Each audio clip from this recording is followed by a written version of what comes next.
Kabul, Reuters, a bomb hidden in an ambulance killed at least 95 people and wounded about 158 in the Afghan capital, Kabul, on Saturday when it blew up at a police checkpoint.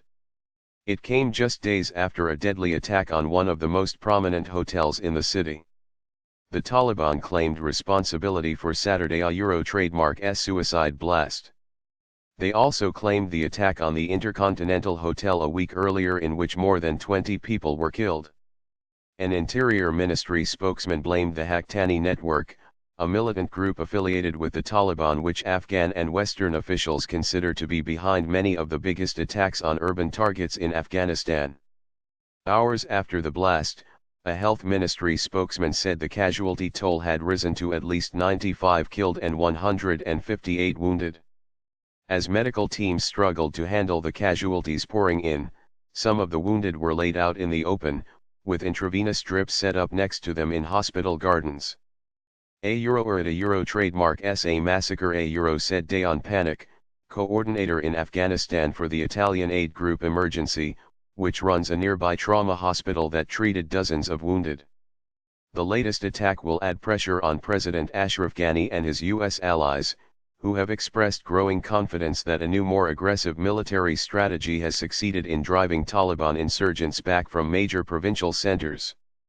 The United States has stepped up its assistance to Afghan security forces and increased its airstrikes against the Taliban and other militant groups, aiming to break a stalemate and force the insurgents to the negotiating table. However, the Taliban have dismissed suggestions they have been weakened by the new strategy, and the past week has shown their capacity to mount deadly, high-profile attacks is undiminished, even in the heavily protected center of Kabul. The U.S.-led international force in Afghanistan vowed its support for the Afghan government and armed forces in their difficult and dangerous work adding that none of its members had been killed or wounded in the blast.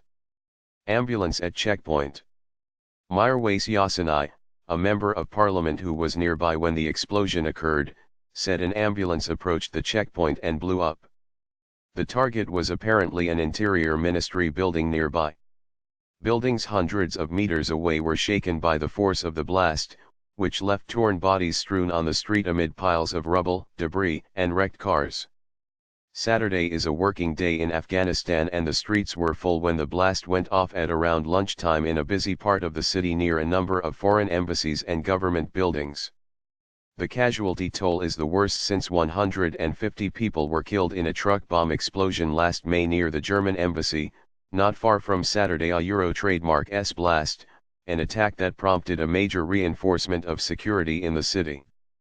With much of central Kabul now a heavily fortified zone of high concrete blast walls and police checkpoints, there were angry questions about how the bomber had been able to get through and set off the blast. People helped walking wounded away as ambulances with sirens wailing inched their way through the traffic-clogged streets of the city center. I was sitting in the office when the explosion went off, said Alam, an office worker whose head was badly cut in the blast. The windows shattered, the building collapsed and everything came down. The Swedish and Dutch embassies as well as the European Union mission and an Indian consular office are also nearby, but there were no reports that any of their staff had been hurt in the attack.